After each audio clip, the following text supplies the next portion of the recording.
By the time the dust started rising, it was already too late.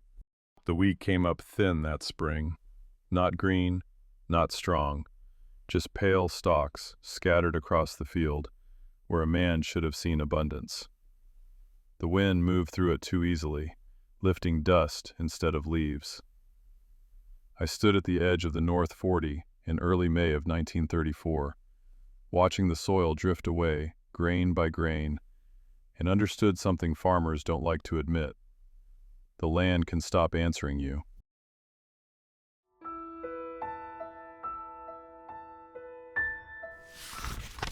The wheat came up sparse in the spring of 1934, thin yellow stalks that barely reached my knee.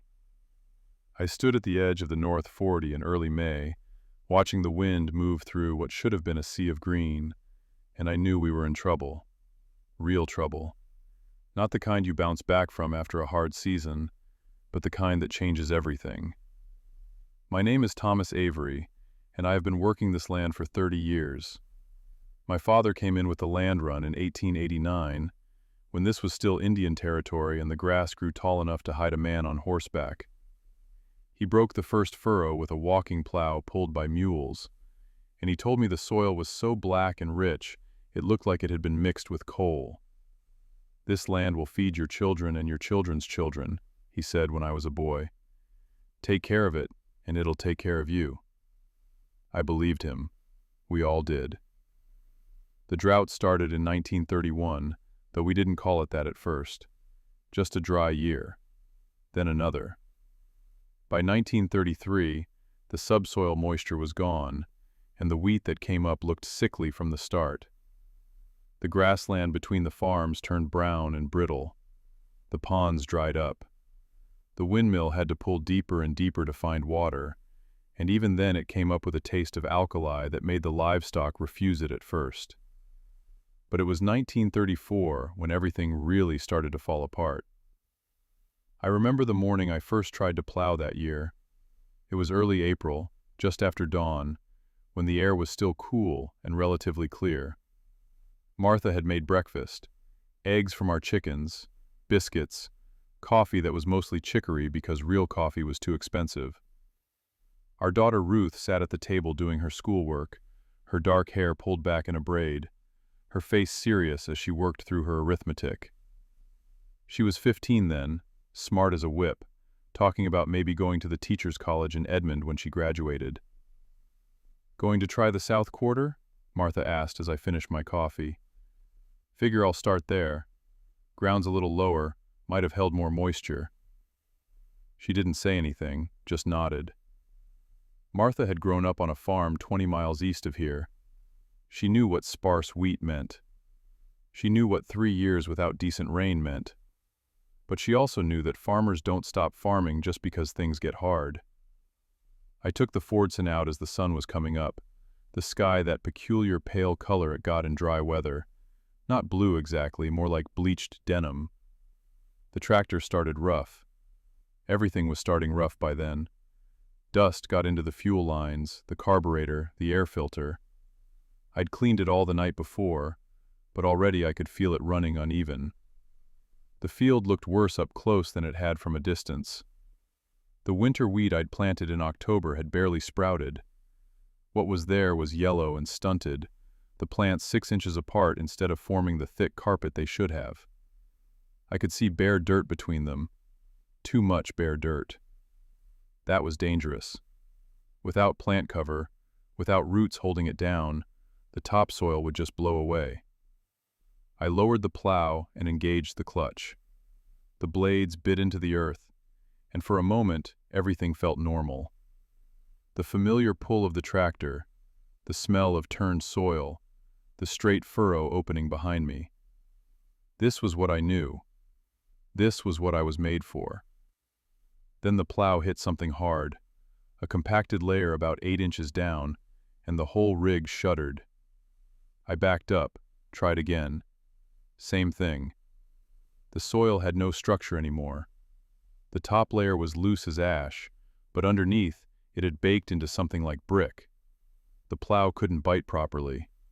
It would scrape across the surface or catch and stick, the engine straining, the whole tractor lurching. I worked at it for 3 hours and managed to turn maybe 2 acres. It should have taken 40 minutes. By mid-morning, the wind was picking up, and I could see the dust starting to lift from the furrows I'd opened. My own plowing, creating more dust. I shut down the tractor and just sat there, watching the brown haze drift across the field. Jim Baker came by around noon. He farmed the section next to mine, had been there almost as long as my family. He pulled up in his truck and got out, squinting at the field. "Having trouble?" he asked. "Ground's like concrete." He nodded. "Same at my place. Lost most of the winter wheat. Was thinking about putting in spring wheat, but..." He trailed off, looking at the pale sky. "Don't know if it's worth the seed." "It'll rain," I said. "Has to eventually." "Been saying that for 3 years, Tom." We stood there in silence for a while, two men who'd spent their whole lives reading weather and working soil, both of us knowing things had gone wrong in a way we didn't fully understand. "Mary wants to leave," Jim said finally. "Go to California. Her sister's out there, says there's work picking fruit." "You thinking about it?" "Thinking about it and doing it are different things." He kicked at the dirt with his boot. "My dad's buried in the cemetery in town. My oldest boy's buried there too. Can't just walk away from that." "No," I agreed. "You can't." But even as I said it, I felt something cold settle in my chest. Because part of me was already wondering if staying was possible, if the land would even let us stay. Jim left, and I tried to work the field some more, but my heart wasn't in it. By mid-afternoon, the wind was strong enough that I couldn't see the fence line through the dust. I drove the tractor back to the barn and spent an hour cleaning the air filter again, knowing it would just get clogged again tomorrow. Martha was in the kitchen when I came in, washing clothes in a tub of water we'd heated on the stove. Everything had a film of dust on it. The dishes in the cupboard, the curtains, the table. She swept twice a day and it didn't matter.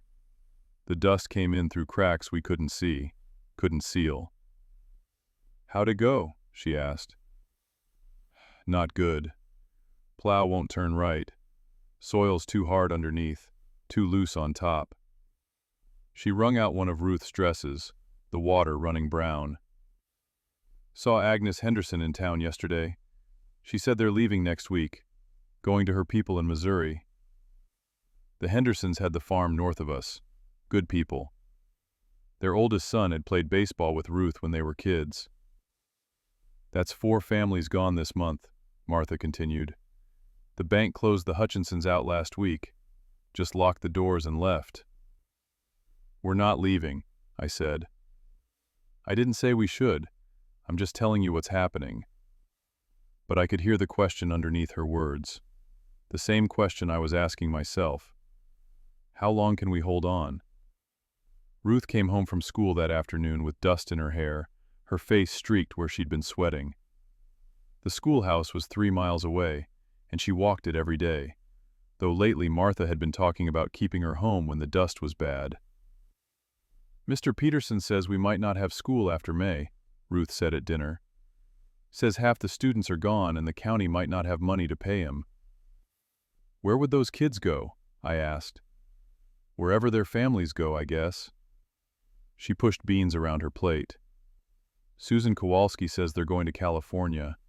Says her uncle has an orange grove and they're going to live there." "Well, you're not going anywhere," I said, more sharply than I meant to. "You're staying right here and finishing school." Ruth looked at her mother, then back at me. "Yes, sir." That night I lay in bed listening to the wind. It had picked up after sunset, the way it often did, and I could hear it whistling around the eaves, rattling the windows. Dust hissed against the glass like sand. Martha had hung damp sheets over the bedroom windows, but I could still taste dirt in the air. "Tom," Martha said in the darkness, "we need to talk about what happens if the wheat fails completely." "It won't." "But if it does, we owe the bank for the tractor, for the seed we bought last year. We're already behind on the mortgage." I know what we owe. Then we need a plan. Something besides just hoping it rains. I didn't answer. I didn't have a plan. All I had was the land and the plow and the tractor, and 30 years of knowing how to coax wheat from Oklahoma soil. And all of that was suddenly useless. My sister wrote again, Martha said. From Tulsa. Says Frank's doing well at the oil refinery. Says they could help us find work if we wanted to come. I'm not working in a refinery. I'm not saying you should. I'm just saying we have options. If it comes to that, it won't come to that. But I lay awake long after Martha's breathing deepened into sleep, staring at the ceiling, watching the shadows cast by the lamp in the hall. The wind howled, and I thought about my father breaking this ground 50 years ago, about the promises he'd made to the land and the promises the land had made back, about how a contract like that was supposed to work. You took care of the earth, and the earth took care of you.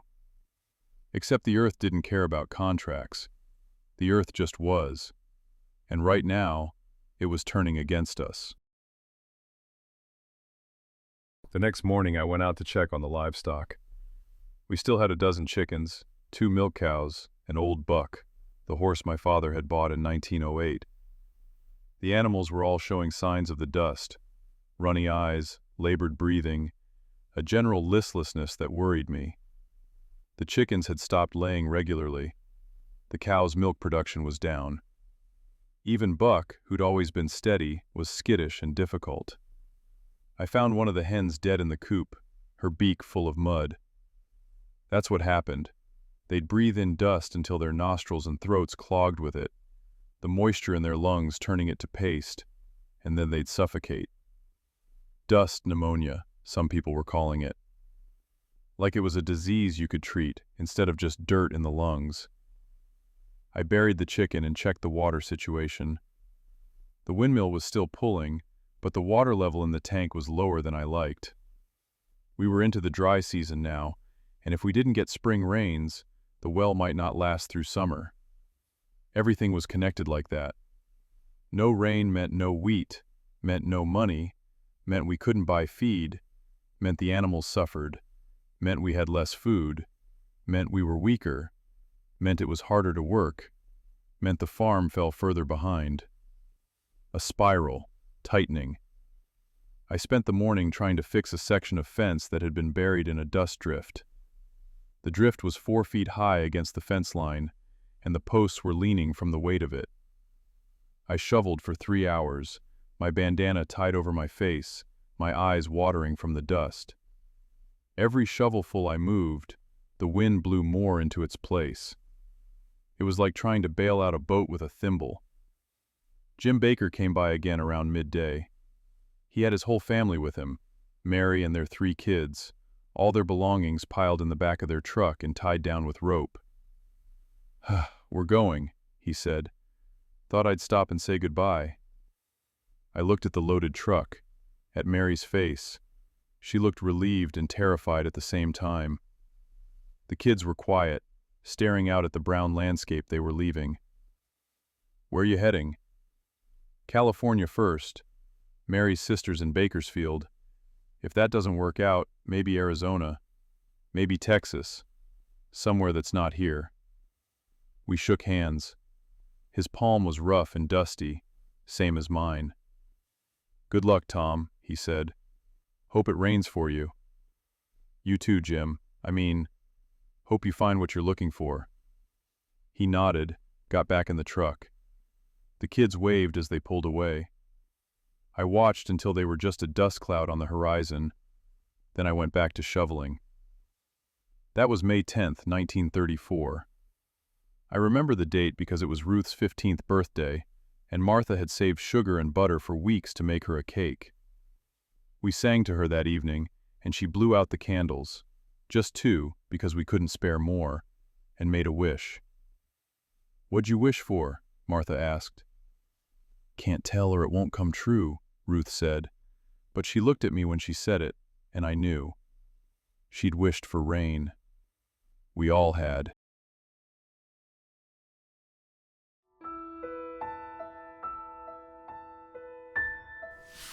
It was early afternoon, sunny and hot, and suddenly everything went dim. I looked up and saw the cloud coming from the northwest. It wasn't like a storm cloud. Storm clouds are dark, but they have definition, shape. This was just a wall of brown, solid-looking, stretching across the entire horizon and reaching up into the sky until it disappeared. It was moving fast. I could see it rolling toward us, eating up the landscape as it came. I dropped my tools and ran for the house. "Martha! Ruth! Get inside!" They'd seen it too. Martha was already pulling the wet sheets from where they'd been drying on the line, and Ruth was shooing the chickens into the coop. We all made it inside just as the first gust hit. The house shuddered. The windows went dark. And then the dust came. It came through every crack, every gap, every seam in the house. It came through the keyhole, through the door frame, through spaces between the floorboards we didn't even know existed. Martha and Ruth had already stuffed rags in the window frames and under the doors, but it didn't matter. The dust found its way in like water, like smoke. We sat at the kitchen table with damp cloths over our faces and a lamp burning and watched the brown twilight deepen. The wind howled. The house creaked and groaned. Dust piled up on the windowsills inside, drifted across the floor, settled on the table even as we sat there. "How long?" Ruth asked, her voice muffled by the cloth. "Don't know, honey," I said, "until it passes." But it didn't pass. It went on for hours. The lamp burned through the afternoon and into evening. We lit another one. Martha made sandwiches, though the bread was gritty with dust before we could eat it. We just sat there in that brown darkness and waited. The duster finally cleared around midnight. The wind died, and gradually the air inside the house settled enough that we could see across the room without the lamp. I stepped out onto the porch and looked at what the storm had left behind. There were drifts of dust everywhere, like brown snow. Against the barn, against the truck, piled up against the north side of the house. The fence posts were half buried. The cottonwood tree my father had planted was stripped of leaves, just bare branches reaching up into a sky that was hazy with suspended dust, even though the wind had stopped. I walked out to the field. In the moonlight, pale and strange through the dust haze, I could see that the furrows I'd plowed were gone, filled in, erased. A week's worth of work, buried. The plow itself was drifted over halfway, just the top of the blade visible. I stood there looking at it and felt something break inside me. Not dramatically, just a small, quiet crack, like ice starting to give way.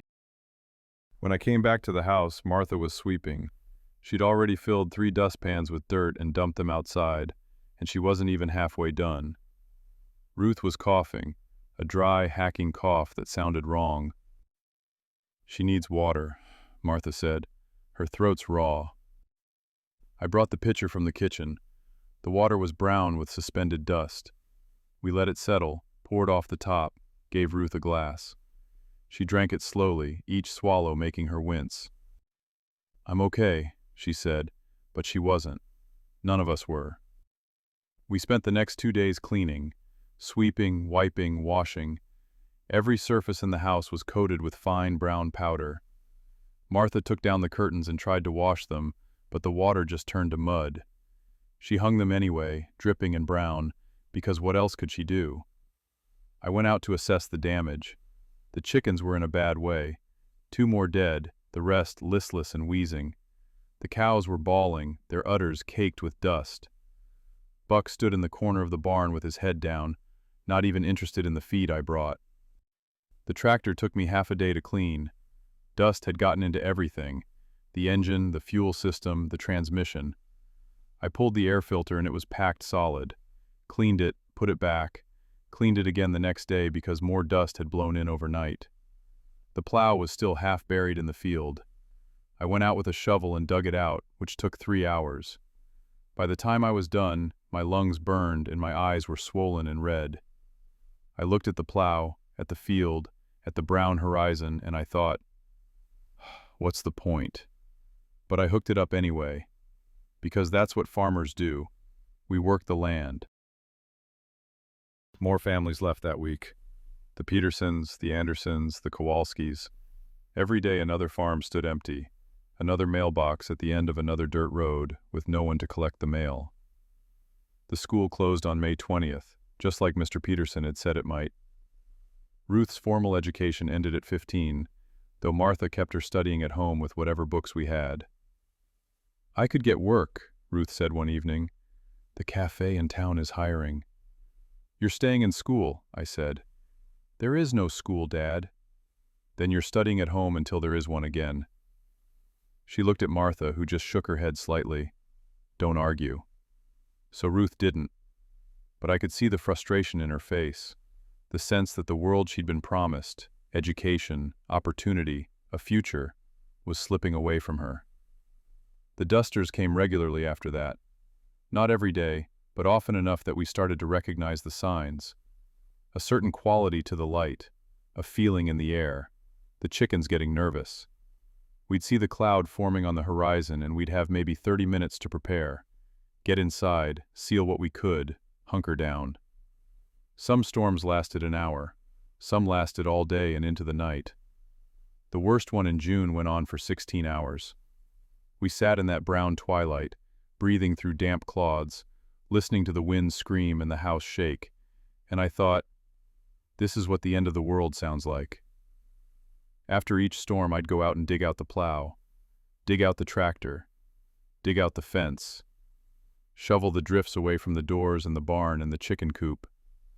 Then I'd try to work the fields again, knowing the next duster would bury everything, knowing it was futile, but doing it anyway because I didn't know what else to do. The wheat failed completely in June.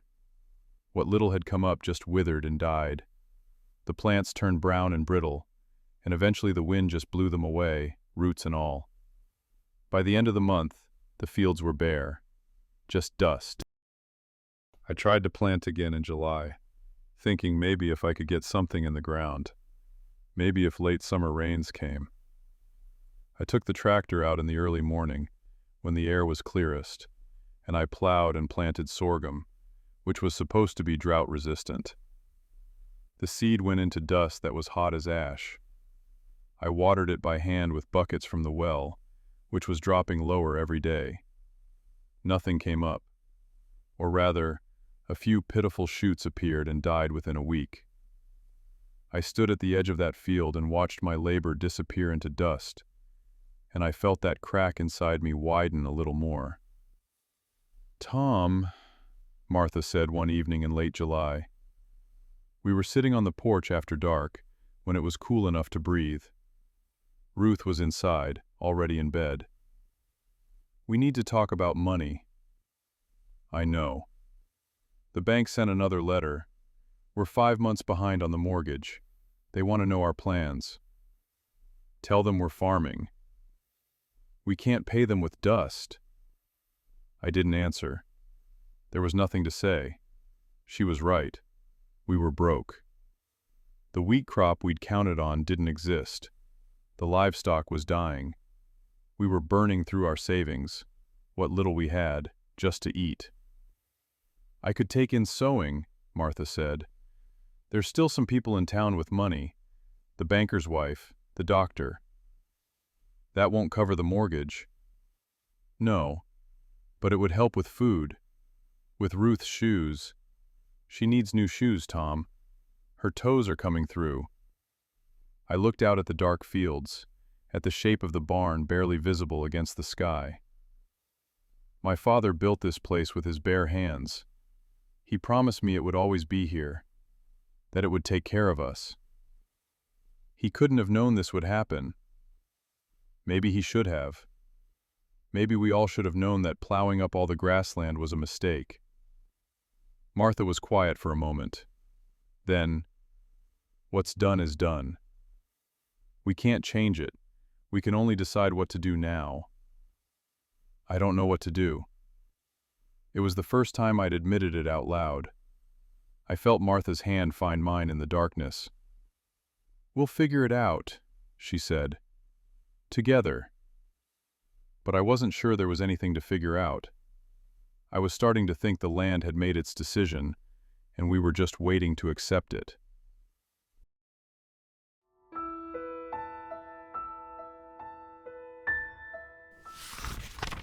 August brought heat that felt like punishment. The thermometer on the porch read 112 degrees in the shade on August 3rd. There was no relief. No clouds, no rain, just relentless sun beating down through a dust-hazed sky. The well dropped to where the windmill could barely pull water. We rationed everything: drinking water, washing water, water for the animals. Martha saved every drop, used the wash water for the garden, which was dead anyway, just a patch of brown stalks that had given up. Ruth's cough got worse. It had started after the big duster in May, just a little tickle in her throat, the kind of thing you expect to clear up. But it didn't clear up. It got worse. By August, she was coughing every few minutes, a dry, hacking sound that made her whole body shake. She tried to muffle it, to hide it, but we all heard it. How could we not? "She needs to see Doc Brennan," Martha said. "We don't have money for the doctor." "I don't care about money. She's coughing blood, Tom." That stopped me. "What?" "Into her handkerchief. This morning. She tried to hide it from me, but I saw." I looked at Martha's face, the fear in it, the determination. "All right," I said. "We'll take her tomorrow." We drove into town the next morning, the three of us crowded into the truck, windows up to keep the dust out. The town looked like something from a nightmare. Main Street was half empty, businesses closed and boarded up. The general store was still open, and the bank, and Doc Brennan's office. Everything else was shuttered. There were drifts of dust piled against the buildings, and tumbleweeds caught in the doorways of empty shops. A few people were on the street, all of them with cloths over their faces, all of them moving quickly from one place to another, like they didn't want to be outside any longer than necessary. I recognized some of them: the postmaster, the bank manager's secretary, old Mrs. Williams who'd lived in town since before I was born. But they looked like ghosts, shadowy figures in the dust-thick air. Doc Brennan's office was on the second floor, above what used to be the hardware store. We climbed the narrow stairs, Ruth coughing every few steps, Martha holding her arms steady. The waiting room was empty except for one other patient, a woman I didn't recognize, thin and pale, coughing into a blood-stained handkerchief. The doctor saw us after about 20 minutes. He looked older than I remembered, and tired. There were dark circles under his eyes, and his hands shook slightly as he listened to Ruth's chest with his stethoscope. "How long has she been coughing?" he asked. "Since May," Martha said. "Started after a big duster. It's gotten worse." He moved the stethoscope, listened, moved it again. His face didn't give anything away, but I saw him glance at Martha, then back at Ruth. "Take a deep breath for me, sweetheart," he said to Ruth. She tried, but it turned into a coughing fit that lasted almost a minute. When she finally stopped, there were tears in her eyes. Doc Brennan stepped back, set down the stethoscope.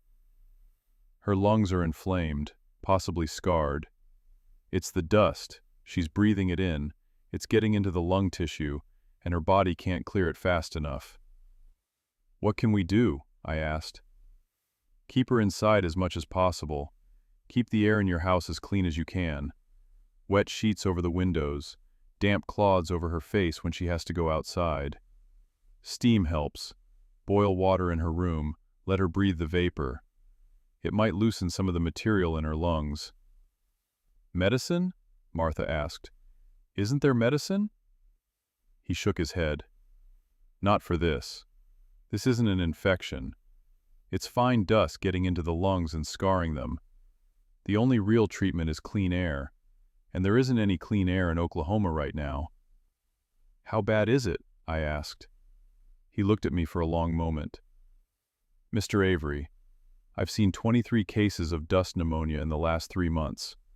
4 of those patients have died.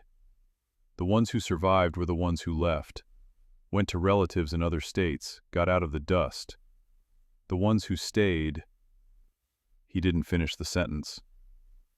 "We can't leave," I said. "The farm. The farm will still be here. Your daughter might not be." The words hit me like a fist. Martha made a small sound, almost a— Ruth just looked down at her hands. "I'm not trying to be cruel," Doc Brennan said, his voice gentler. "I'm telling you the medical reality. This dust is killing people. It's killing livestock, it's killing crops, and it's killing people. The ones with weak lungs, the very young, the very old, they're the most vulnerable. Your daughter is young, but her lungs are already compromised. If she stays here, breathing this air, her condition will worsen." "How long?" Martha asked, her voice barely a whisper. "If she stays, how long does she have?" "I can't say for certain. Months, maybe. Maybe less if we get more bad storms. Maybe more if we get rain and the dust settles. But Mrs. Avery," he looked at her directly, "I wouldn't gamble on rain if I were you." We left his office in silence. Ruth walked between us, her hand in her mother's, and none of us said anything until we were back at the truck. "We should talk about this," Martha started. "Not here," I said. "Let's go home." The drive back was quiet, except for Ruth's. I kept my eyes on the road, on the brown landscape rolling past, on the dust devils spinning in the empty fields. I thought about Doc Brennan's words. The farm will still be here. Your daughter might not be.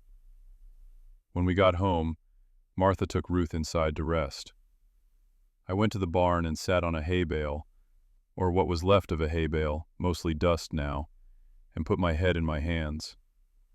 My father had promised me this land would take care of us. He'd promised it would be here for my children and my children's children. But it wasn't taking care of us. It was killing us. Slowly, inexorably, it was killing us. I heard footsteps and looked up. Martha stood in the barn doorway, silhouetted against the hazy sunlight. "We have to go," she said. "You know we do." "Where?" "I don't care where. Arizona, California, Colorado, anywhere the air is clean, anywhere Ruth can breathe." "And what do we do when we get there?" "I'm a farmer, Martha. It's all I know." "Then you'll learn something else. People do it all the time. They adapt. They survive." "By giving up everything they've built? Everything they are?" She came closer, and I could see she'd been crying. "What good is everything we've built if our daughter dies? What's the point of keeping this farm if we bury her in the cemetery next to your father?" I couldn't answer that. There was no answer. "I'm not asking you to decide right now," Martha said, "but we need to start thinking about it seriously. Not just as a worst-case scenario, but as a real option. Because Tom, I can't watch her die. I won't." She left me there in the barn. I sat for a long time, listening to the wind, watching dust drift through the cracks in the walls. The plow sat in the corner where I'd left it the last time, cleaned and ready for work that would never come. I looked at it, at the steel blades, the wooden handles worn smooth by my hands and my father's hands before me, and I thought about all the furrows it had cut, all the wheat it had helped grow, all the years of labor it represented. And I thought, maybe it's time to stop. But I wasn't ready. Not yet. That night, Ruth's coughing got so bad that Martha sat up with her, holding a pot of boiling water near her bed, draping a towel over her head to make a steam tent. I could hear them from our room. "Ruth," Martha murmuring comfort, the sound of water bubbling. I lay in bed, staring at the ceiling and feeling useless. Around midnight, I got up and went outside. The air was cooler but still thick with suspended dust. The moon was up, pale and ghostly through the haze. I walked out to the field, to where the plow sat abandoned, half buried again after the last storm. I put my hands on it, felt the smooth wood, the cool metal. "What am I supposed to do?" I asked, though I didn't know if I was talking to the plow, or the land, or God, or my father's ghost. The wind answered, picking up dust and blowing it past me. Just dust, nothing else. I went back to the house and climbed into bed beside Martha. She was awake, I could tell by her breathing, but neither of us spoke. We just lay there in the darkness, listening to our daughter cough, and wondered how long we could keep pretending this was sustainable. The answer, I was starting to realize, was not much longer. The next few weeks were among the hardest of my life. Ruth's condition didn't improve. If anything, she got weaker. She spent most of her time in bed, a damp cloth over her face, breathing steam when her coughing got bad. Martha barely left her side. She'd given up on keeping the house clean. There was no point. The dust just kept coming, and focused entirely on Ruth. I tried to keep working. I don't know why exactly. Habit, maybe. Stubbornness. The refusal to admit that everything I'd built was over. I'd go out in the early mornings and move the plow around, turning dust that would just blow away, achieving nothing. The tractor barely ran anymore. The chickens were down to 5. One of the cows died, just lay down in the barn one day and didn't get up. Buck, the horse, looked ancient, his ribs showing through his hide, his eyes dull. Everything was dying. The land, the animals, us. And I was still pretending I could farm my way out of it. More people left. Every day, it seemed, another truck loaded with furniture and belongings headed west on the highway. I'd see them from the fields, dust-covered vehicles packed with everything a family owned, mattresses tied to the roofs, children peering out the back windows. Some of them waved. I didn't wave back. The bank sent another letter, then another. Then a man in a suit came to the door. Martha sent him away. I was in the field and didn't see him, but she told me about it that night. He said they're starting foreclosure proceedings. Said we have 60 days to bring the mortgage current or they'll take possession. Let them, I said. What are they going to do with it? There's no wheat, no money, no buyers. They can have the dust. Tom, I mean it. The bank wants this place so bad they can have it. They can try to farm it, see how they do. But even as I said it, I knew it was hollow defiance. The bank didn't want the farm. Nobody wanted the farm. It was worthless, which meant everything I'd worked for, everything my father had built, was worthless too. That was a hard thing to accept. In early September, we got word that the Hendersons' place had been completely buried. A duster had hit while they were already gone. They'd left for Missouri in July, and the storm had buried their house up to the roofline, just the chimney and part of the roof showing above a mountain of dust. Someone had gone out to look, come back to town with the story. People talked about it in hushed voices, like it was a cautionary tale, like it could happen to any of us. It could. It was happening, just more slowly. I made a decision then, though I didn't tell Martha right away. I decided to try one more time to work the land, one more serious attempt.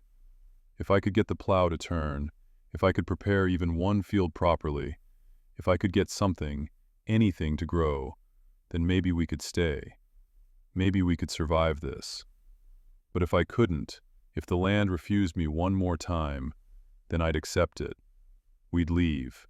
We'd pack up whatever we could carry and go west like everyone else.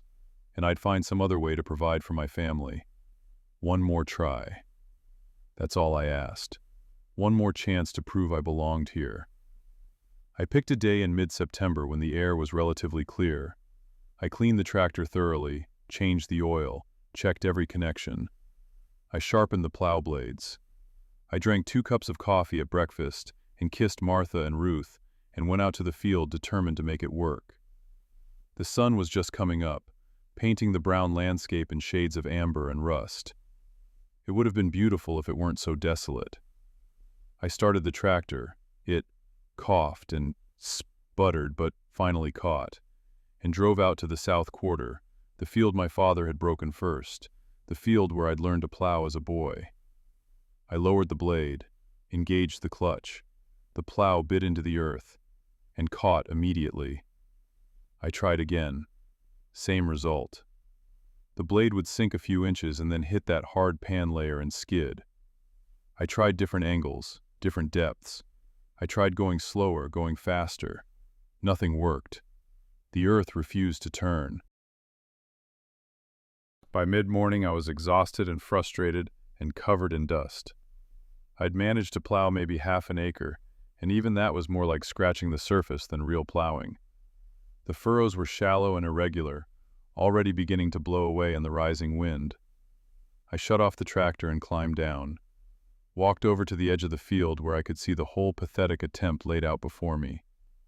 The plow sat there in its last furrow, the blade caught on something underground, immovable. I stood there for a long time, maybe 20 minutes, just looking at it. Looking at the plow that wouldn't turn, the land that wouldn't yield, the farm that was already gone, even if the buildings were still standing. And I understood, finally, what I'd been refusing to see. This wasn't a temporary setback. This wasn't a dry spell we could wait out. This was the end. The land had been pushed too hard, farmed too intensively, stripped of the grass that had held it together for thousands of years. And now it was broken in a way that wouldn't heal in my lifetime, maybe not in my children's lifetime. We had done this. All of us. Me, my father, every farmer in the county.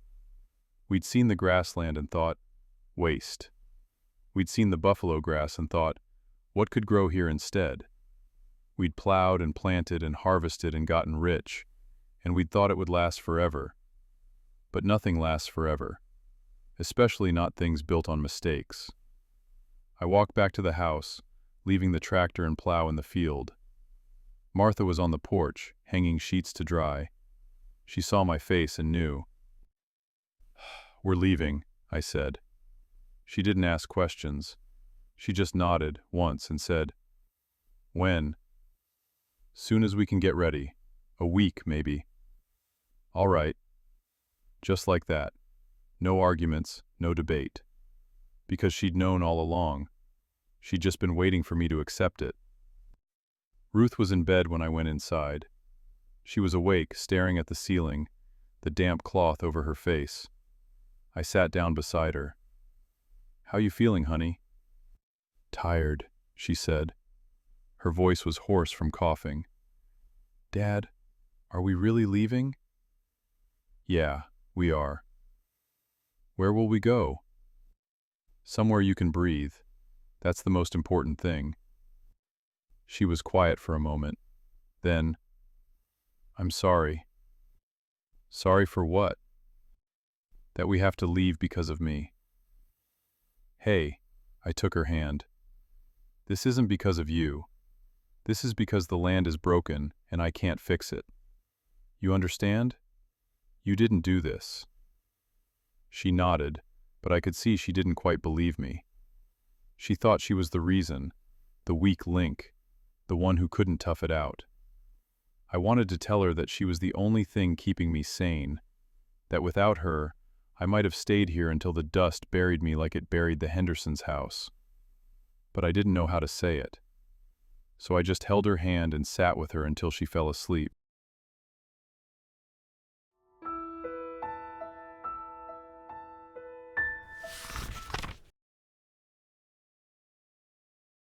The day that made the decision final, the day that erased any doubt about leaving, came on April 14th, 1935. We'd been preparing to go for weeks, sorting through possessions, deciding what could come and what had to stay. It was slow work. Everything we owned had meaning, history. Martha's wedding china, my father's tools, Ruth's school books. How do you decide what parts of your life to carry and what parts to abandon? But April 14th made the choice easier. April 14th showed us what the land had become. It was a Sunday, bright and clear. One of those rare days when the air was almost clean, when you could see the horizon without dust haze obscuring it. We'd been to church in town, one of the last times as it turned out. The congregation was down to maybe 20 people, everyone scattered across the pews that used to be packed. Reverend Walsh gave a sermon about endurance, about Job and his trials. I think he was trying to be encouraging, but it just felt hollow. We drove home around 2 in the afternoon. Ruth was in better spirits than she'd been in weeks. The clean air helped, let her breathe easier. Martha packed a lunch and we ate outside, sitting on the porch, enjoying the sunshine. For a few hours it almost felt normal, like the old days, before the drought, before everything fell apart. Then, around 3 o'clock, the temperature dropped. Not gradually, suddenly, dramatically. It must have fallen 20 degrees in 10 minutes. We all felt it at the same time. "Storm coming," I said, standing up to look at the sky. But the sky was clear, perfectly clear, not a cloud anywhere. Then I saw it in the north. Not a cloud, something else. It looked like a mountain range, a wall of darkness stretching across the entire horizon. But it was moving, rolling toward us at impossible speed, maybe 50 or 60 miles an hour. And it wasn't just dark, it was black. Absolute black, like night falling in the middle of the afternoon. "Inside," I said. "Now, move." We ran. Martha grabbed the lunch basket. Ruth was already at the door. I looked back once and saw the wall of dust bearing down on us, 1,000 feet high, blotting out everything in its path. It was the most terrifying thing I'd ever seen. We got inside and Martha started the routine we'd practiced a dozen times. Wet sheets over the windows, rags under the doors, wet cloths for our faces. But this time felt different. This storm was different. It hit like a physical blow. The house shuddered, the windows rattled, and then everything went dark. Not dim, not shadowy, dark as midnight, dark as a cave. I lit a lamp but could barely see it 3 feet away. The dust was so thick in the air that the light just stopped, absorbed by particles suspended everywhere. "Tom," Martha said, her voice muffled by the cloth over her face. "I can't see you." "I'm right here." I reached out, found her hand. Ruth pressed against my other side, coughing already. The dust was in the house, in our lungs, in everything. The storm went on for hours. 4 hours of complete darkness, of wind that sounded like a freight train, of dust so thick we could barely breathe even through the wet cloths. We sat at the kitchen table, huddled together, and waited. There was nothing else to do. Ruth's coughing got worse. She'd cough for minutes at a time, her whole body convulsing, unable to catch her breath. Martha held her, whispering to her, but there was nothing we could do to help. The dust was everywhere. There was no escaping it. Around 7 o'clock, the wind started to die down. The darkness lifted slightly, not to daylight, but to a kind of brown twilight. We could see shapes again, could see each other's faces. The lamp flame was visible, though the light it cast was weak and sickly. I went to the door and looked outside. The world had changed. Everything, the barn, the truck, the cottonwood tree, the fields, was buried under inches of dust. Drifts ran 6 feet high against the barn. The windmill was half buried. The chicken coop had collapsed under the weight of dust on its roof. "My God," I said. Martha came to stand beside me, Ruth leaning on her. We all just stared. "Black Sunday," Martha said quietly. "That's what they'll call this. Black Sunday." She was right. That's what it became known as. The worst dust storm in history. The storm that people talked about for generations. The storm that buried farms, killed livestock, sent thousands more fleeing west. The storm that proved, once and for all, that the land had turned against us. We spent the next 3 days digging out. The chickens were all dead, suffocated in the collapsed coop. Buck was dead in the barn, his lungs full of mud. The last cow was dead.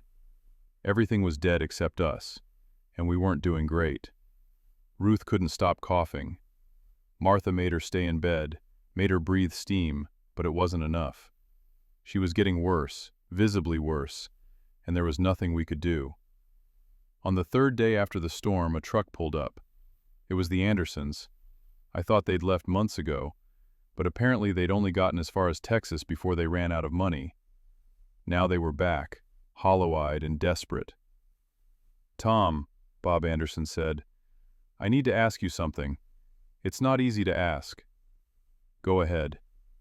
"You still got your truck running?" "Yeah." "Would you sell it?" "I'll give you $50. It's all I got, but I need transportation. We're heading to California for real this time. My sister's there. She'll take us in." $50 wouldn't even cover the fuel to get to California. The truck was worth 20 times that, or had been before the world ended.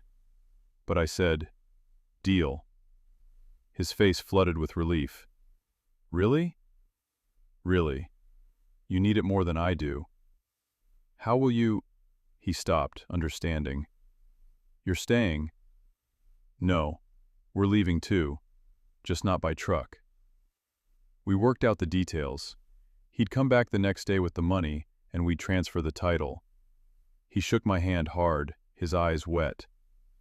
"Thank you," he said. "I mean it. Thank you." After he left, Martha asked me what I was thinking. "How will we leave without the truck?" "We'll figure something out," I said. But I was already starting to form a plan. That night, I went through my father's papers. All the deeds, the records, the documents that proved this land belonged to our family. I found the original homestead claim from 1889, signed by my father and witnessed by two neighbors who'd been dead for 30 years. I found the deed to the house, the title to the land, all of it yellowed and dusty and official. And I thought about what they meant, what they'd ever meant. My father thought he was claiming wilderness, turning it into something useful. He thought he was building a legacy. But really, all he'd done was temporary. Borrowed land for a few decades, used it hard, and now it was returning to what it had been before. Dust, emptiness, grass, eventually, if we left it alone long enough. We didn't own this land. We never had. We'd just been visitors, tenants, and we'd overstayed our welcome. I put the papers back in their box and went to bed. The next morning, Bob Anderson came for the truck. Martha had made breakfast, the last of our flour, the last of our eggs, salvaged from the dead chickens before they went bad. We ate in silence. Then I walked Bob out to the truck and handed him the keys. "You take care," I said. "You too, Tom. Good luck." He drove away, and I stood watching until he was out of sight. Then I went to the barn and looked at what was left. Some tools, some harness leather, the plow. The plow. I went over to it. Someone would need to dig it out if they wanted to use it, but I didn't figure anyone would. It would stay there, buried, until it rusted to pieces. A monument to everything we'd tried and failed to do. I put my hand on it one last time, felt the smooth wood and cool metal. "I'm sorry," I said. Not sure who I was apologizing to. The plow, the land, my father. Maybe all of them. Then I walked back to the house to tell Martha it was time to go.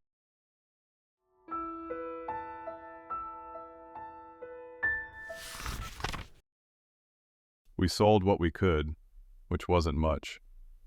The furniture dealer in town gave us $20 for Martha's mother's dining set, a table and 6 chairs that had come all the way from Virginia in a covered wagon.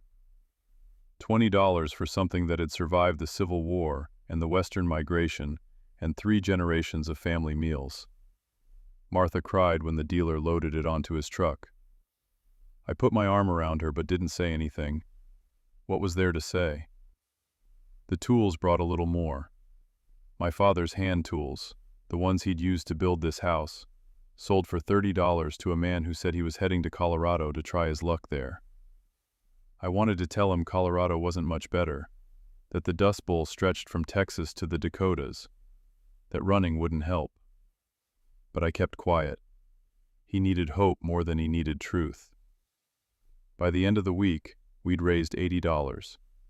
That plus the $50 from Bob Anderson for the truck gave us $130 to start a new life. It wasn't much. It wasn't enough. But it was what we had. The question was how to leave. We had no truck now. I'd sold that. The train station in town was still running, but tickets to California would eat up most of our money. We needed to find another way. The answer came from an unexpected source. Reverend Walsh stopped by one afternoon with a proposition. "There's a group forming," he said. "Families heading west together. Safety in numbers, shared resources. They're going in a caravan, trucks, cars, whatever people have. Some folks are riding in the backs of other people's trucks, paying a little for the ride. I thought you might be interested." "We don't have a vehicle," I said. "I know, but Tom," he looked uncomfortable. "I'm going too, closing the church. There's no congregation left to minister to, and I have room in my truck. Not comfortable room, but room. You could ride with me, you and your family. We can't pay much. I'm not asking for much, just help with fuel, and someone to share the driving. My eyes aren't what they used to be." It was charity, but I was past pride. "All right," I said. "When do we leave?" "End of the month, May 1st. Meet at the church at dawn." After he left, I told Martha. She looked relieved and sad at the same time. "One more week," she said. "One more week and we're gone." "Yeah. Are you ready?" I looked around the kitchen, at the wood stove my father had installed, at the table where we'd eaten thousands of meals, at the window that looked out on the fields I'd worked my entire adult life. "No," I said, "but I don't think I ever will be." The last week was strange. We were still there, still in the house, but we'd already left in our minds. Everything we looked at was coated in the film of imminent goodbye. The bedroom where Ruth was born, the porch where my father died, sitting in his rocking chair, looking out at the wheat fields, the barn where I'd learned to milk a cow, to harness a horse, to fix machinery. All of it would be abandoned, left for the dust. Martha spent most of that week cleaning. I told her it was pointless. The house would just get dusty again, and besides, we were leaving. But she couldn't help herself. It was how she dealt with grief. She scrubbed floors, washed windows, swept and dusted and organized, making it perfect for nobody. Ruth was stronger. The knowledge that we were leaving, that she'd soon breathe clean air again, seemed to help. Her coughing was still bad, but her spirits were better. She helped Martha pack, sorted through her books and clothes, decided what to take and what to leave. She left most of it. We all did. You can't carry a life in a suitcase. I spent the week saying goodbye to the land. I walked every field, every fence row, every corner of the property. I visited the cemetery in town where my father was buried, stood at his grave and told him I was sorry. Sorry for leaving. Sorry for failing. Sorry for breaking the promise he'd made me, that this land would always be here for my family. But mostly I spent time with the plow. I dug it out, which took most of a day, shoveled away the drifts that had buried it, scraped the rust off the blade, oiled the mechanism. Not because I was going to use it, but because it felt wrong to leave it broken, like giving up completely. When it was clean and working again, I just sat with it, ran my hands over the wood handles, worn smooth by decades of use, looked at the steel blade, still sharp despite everything. It was a beautiful tool, really. Simple and elegant and designed for a single purpose, to turn the earth. But the earth wouldn't turn anymore. Not here. Not for me. On April 30th, our last night in the house, we had a final meal together. Martha made biscuits and beans and coffee, and we sat at the table like we had thousands of times before. But this time, we all knew it was the last time. This time, every bite, every sip, carried the weight of ending. "I want to say something," Ruth said. Her voice was hoarse but clear. "I want to say thank you. For everything. For trying so hard to make it work here. For staying as long as you could. For..." She stopped, coughing. When she could speak again. "For choosing me over the land. I know that wasn't easy." Martha reached over and took her hand. "That was the easiest choice we ever made, honey." I couldn't speak. I just nodded. We finished dinner in silence. Afterward, Martha washed the dishes one last time. I dried them. Ruth swept the floor. We moved through the familiar routine like a ritual, marking the end. Then we went to bed. I lay awake most of the night, listening to the house settle, memorizing the sounds. The creak of the floorboards, the rattle of the windows, the wind moving through the eaves. Morning would come, and we'd leave, and I'd never hear these sounds again.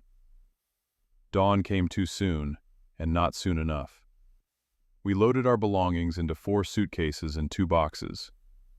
Everything we were taking with us. Everything we owned that mattered. I carried them out to the porch and looked at them. Such a small pile, representing an entire life. Reverend Walsh pulled up at 6 o'clock, his truck loaded with his own belongings. We added ours to the pile, secured everything with rope. Ruth climbed into the cab, Martha beside her. I took one last look at the house. "Tom," Martha said, "we need to go." "I know. Just one more minute." I walked back to the field. The sun was just coming up, painting the dust-covered landscape in shades of pink and gold. It would have been beautiful if it weren't so desolate. The plow sat where I'd left it, clean and ready, waiting for work that would never come. I stood looking at it for a long time.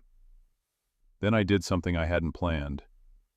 I grabbed the handles, set my feet, and pulled. Trying to move it, trying to make it turn one last time. It didn't budge. The blade was set in the hard earth, caught on something, immovable. I pulled harder, threw my weight into it. Nothing. The plow wouldn't turn. The land wouldn't yield. I let go and stepped back, breathing hard. My hands were shaking. "Goodbye," I said. "To the plow, to the land, to my father's ghost, to everything I was leaving behind." Then I turned and walked back to the truck. I didn't look back. I couldn't. Martha took my hand as I climbed into the cab. Reverend Walsh started the engine, and we drove away, down the dirt road, past the other abandoned farms, toward the highway that would take us west. In the rearview mirror, I watched the house grow smaller, watched the barn, the cottonwood tree, the fields disappear behind us, watched 30 years of my life shrink to nothing. "You okay?" Martha asked quietly. "No," I said, "but I will be." I didn't know if that was true, but I said it anyway because Ruth was listening, and she needed to hear it. We drove all morning, joining the caravan at the church. There were 8 vehicles in all, trucks and cars and 1 bus, all loaded down with people and possessions. We looked like refugees. I suppose we were. The caravan headed west on Route 66, and I watched Oklahoma scroll past the window. Brown fields, abandoned farms, dust drifts, ghost towns, the landscape of disaster, mile after mile. "Do you think anything will grow there again?" Ruth asked. "Someday?" "Maybe," I said, "if they let the grass come back, if they stop plowing, if they learn from what happened." I paused. "But not in my lifetime." "That makes me sad." "Me too, honey. Me too." We drove through the afternoon and into evening, covering maybe 100 miles before we stopped for the night. Reverend Walsh found a place to camp just over the Texas border, and everyone pulled off the road. People set up tents, built fires, cooked food. It felt like a wagon train from the old days, except instead of heading west to find opportunity, we were fleeing disaster. I stood at the edge of the camp, looking back east toward Oklahoma, toward home. Even from here I could see the dust in the air, a brown haze on the horizon. Martha came to stand beside me. "What are you thinking about?" "The plow," I said. "How it wouldn't turn. How the land just refused me." "Maybe the land was telling you something." "What?" "That it's time to rest. That it's been pushed too hard for too long. That it needs to be left alone for a while." She took my hand. "Maybe we all do." I thought about that. About the idea that leaving wasn't failure, but necessity. That sometimes the kindest thing you can do is stop fighting and walk away. "You think we'll be all right?" I asked. "In California?" "I think we'll figure it out. We always do." She was right. We'd figure it out. We'd find work, find a place to live, start over. It wouldn't be easy. It might never feel like home. But we'd survive. Because that's what people do. We adapt. We endure. We keep going even when everything tells us to stop. The plow wouldn't turn. The land wouldn't yield. But we would go on. And maybe someday, the grass would grow again in Oklahoma. Maybe the rain would return. Maybe someone else, someone wiser, someone who learned from our mistakes, would farm that land the right way, with respect instead of greed, with care instead of exploitation. Maybe. But for me, that chapter was closed. The plow sat in that field, buried in dust, a monument to hubris and hope. And I was here, heading west, carrying nothing but memories and the faint possibility of a future. It would have to be enough.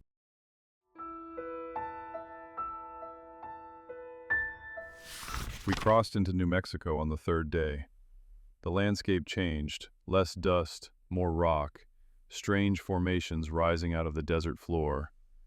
Ruth pressed her face to the window, taking it all in. She'd never been out of Oklahoma before.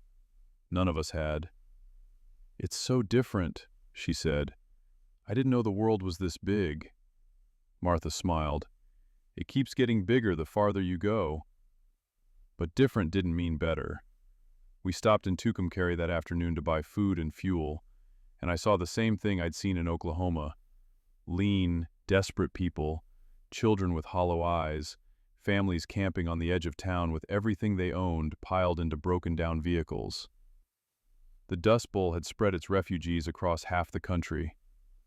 In the general store, I overheard two locals talking. "Another caravan came through yesterday," one said. 15, maybe 20 vehicles, all heading to California. California can't take them all. California don't have a choice, they keep coming. I bought beans, flour, a little meat that was probably horse, and some apples for Ruth. The storekeeper looked at me with a mixture of pity and contempt. Pity because he could see what we were, contempt because there were thousands like us, and we were wearing out our welcome everywhere we went. "You're going to California?" he asked as he bagged the food. "That's the plan." "There's no work there. You know that, right? The orchards are full up. The farms have more workers than they need. People are living in ditches. We'll figure something out." He shrugged. Your funeral? Back at the truck, Reverend Walsh was talking with another man from the caravan, a farmer named Ed Morrison, who'd come from the Texas Panhandle. Heard they've got inspection stations at the California line now, Morrison was saying, stopping everyone, looking for anything they can use to discourage you. That can't be legal, Reverend Walsh said. Legal or not, they're doing it. Got a cousin tried to cross near Needles, said they had police stopping every vehicle with out-of-state plates. What did he do? Went anyway. Waited until dark, took back roads. Got through, but it cost him most of his fuel. I listened to this and felt something cold settle in my stomach. We'd come this far, burned through half our money, and there was a chance we wouldn't even be allowed into California. That we'd end up stuck in the desert with nowhere to go and no way to get there. But what choice did we have? Go back to Oklahoma and the dust? Stay here in New Mexico? There was nowhere else. We drove on. The caravan moved slowly. Trucks broke down. People got sick. Children cried. Every night we'd camp somewhere, usually just pulling off the road onto public land, building fires, cooking whatever food we had. People shared what they could. Morrison's wife made soup from a chicken she'd somehow kept alive in a crate. Someone else had cornmeal. Another family had potatoes. We pooled resources and ate together, and for a little while it felt like community. But there was also tension. People argued over routes, over how long to rest, over whether to go north through Flagstaff or south through Phoenix. Some wanted to push harder, cover more ground. Others wanted to take it slower, conserve fuel and energy. Reverend Walsh tried to mediate, but he wasn't really the leader. Nobody was. We were just a collection of desperate people moving in the same direction, held together by shared desperation. Ruth's cough improved as we left the Dust Bowl behind. The air was clearer here, less dusty. She could breathe easier. Color returned to her face. Martha noticed it too. I'd catch her watching Ruth, a look of relief mixed with lingering fear on her face. We weren't safe yet. We weren't anywhere yet. On the 5th day, somewhere in Arizona, I took over the driving to give Reverend Walsh a break. Martha sat in the middle, Ruth by the window. We drove through landscape that looked like it came from another planet. Red rocks, massive buttes, canyons that dropped away to nothing. It was beautiful and alien, and made Oklahoma seem very far away. Do you miss it? Ruth asked suddenly. The farm? I thought about that. Parts of it. I miss the house. I miss the way the wheat looked in June when it was healthy and green. I stopped, not sure how to explain. I miss feeling like I knew what I was doing, like I understood my place in the world. What's your place now? I don't know yet. I guess I'm going to have to figure that out. Are you scared? Terrified.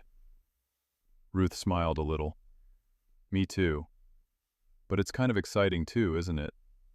Not knowing what comes next? I looked at my daughter, thin and pale still, but alive, breathing easier, looking out at the desert with curiosity instead of fear, and I thought, yes, maybe it is exciting. Maybe starting over isn't just loss. Maybe it's also possibility. Yeah, I said, it is. We crossed into California on May 10th, 1935, exactly a year after Jim Baker had left Oklahoma. The border crossing was tense. There were police there, just like Morrison had heard, checking vehicles and questioning people. A sign said, "Agricultural Inspection Station. All vehicles must stop." What do we say? Martha whispered as we rolled up to the checkpoint.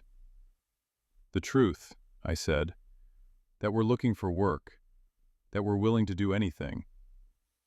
The officer who came to our window looked tired and irritated. He'd probably dealt with 100 families like us already that day. Where are you coming from? Oklahoma. Purpose of entry? Looking for work. Agricultural work. You have a job lined up? Family here? No, sir. He looked past me at Martha and Ruth, at the boxes in the truck bed. You know there's no work, right? The San Joaquin Valley is overrun with people just like you. There's 10 men for every job. We'll manage, I said. He stared at me for a long moment, then sighed. All right, move along, but don't say you weren't warned. He waved us through.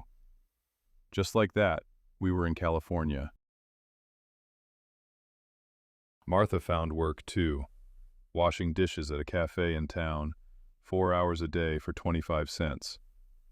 Ruth helped where she could, watching other people's children for pennies. Between the three of us, we were making about $1.50 a day. It was barely enough to eat, let alone save. We lived in a tent camp on the edge of town. Not a real tent, we couldn't afford that. Just canvas stretched over poles, open on one side. We shared the space with 2 other families. There was no privacy, no comfort, but it kept the sun off during the day and gave us a place to sleep at night. The other people in the camp were like us, Oklahomans, Texans, Arkansans, Dust Bowl refugees.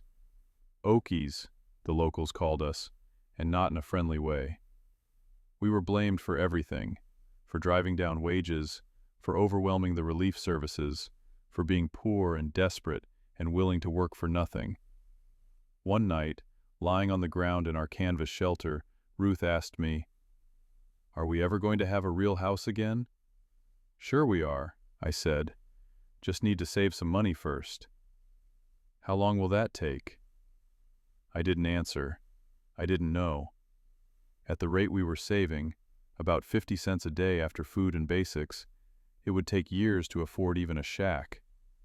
And that was assuming we all stayed healthy, stayed employed, didn't have any emergencies. "Dad?" Ruth pressed. "I don't know, honey, but we'll get there. I promise." It was a promise I wasn't sure I could keep. The weeks blurred together. Work, sleep, work, sleep. The ditches in Fresno were finished, but I found other work. Picking fruit when it was available, loading trucks, anything.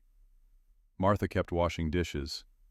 Ruth got work in a cannery for a few weeks, standing on a line cutting peaches for 10 hours a day. We survived. Barely. Months passed. Summer turned to fall. We moved from Fresno to Stockton to Sacramento, following rumors of work, finding some, losing it, finding more. Always just barely hanging on. Always one bad day away from having nothing. One night in October, I sat outside our tent. We'd upgraded to an actual tent by then, bought used for $3, and thought about the plow. About how it sat back in Oklahoma, buried in dust, waiting for nothing. About how I'd tried one last time to make it turn, to make the land yield, and failed. Martha came to sit beside me. "You're thinking about home. Is it still home if you can't go back?" "I don't know. Maybe home is just wherever your family is." I took her hand. "You ever regret it? Leaving?" "Every day," she said. "And not at all. Both things are true." Ruth was better. Her cough was gone.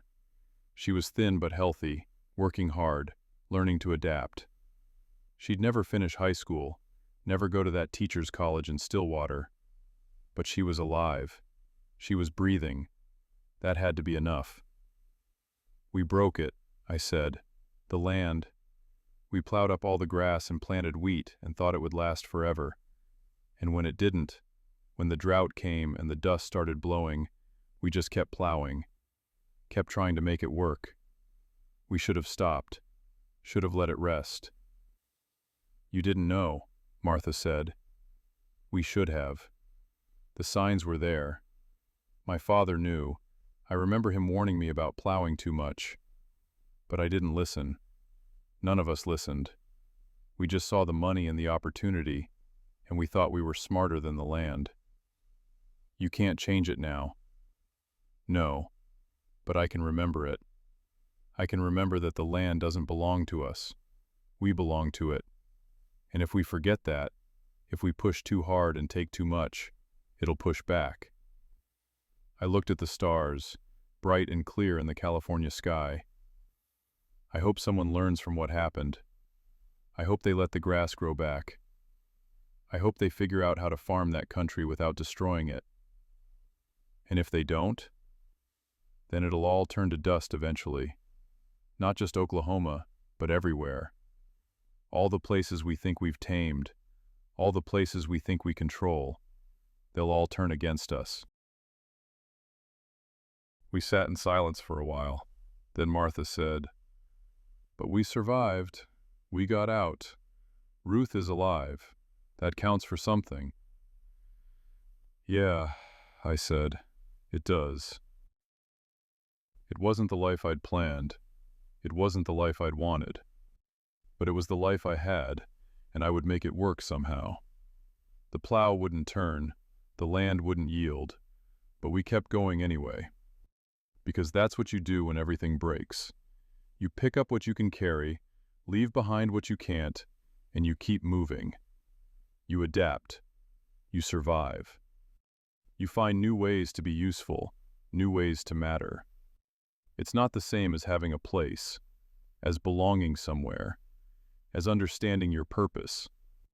But it's something. And sometimes, when you've lost everything else, something is enough. The land remembers.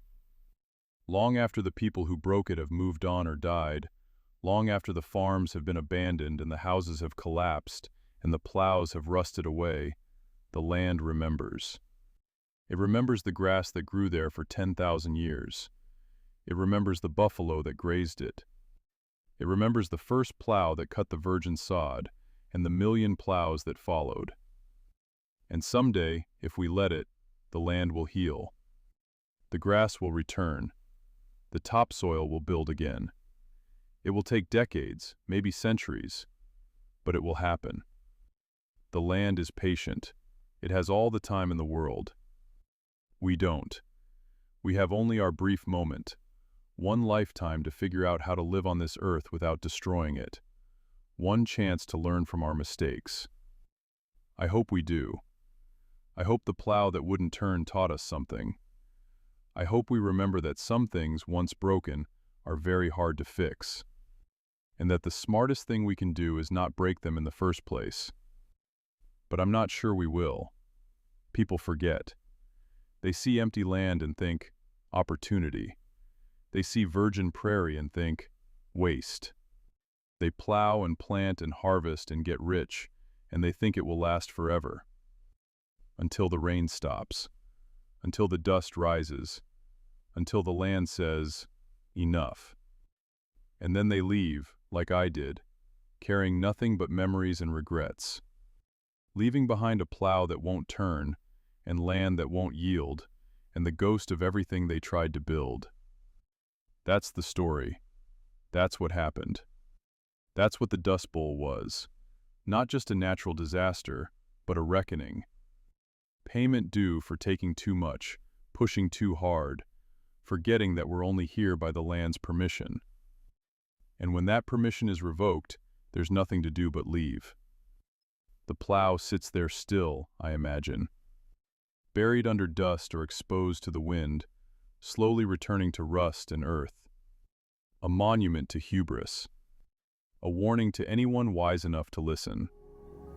I don't know if anyone will, but I hope so. I hope so.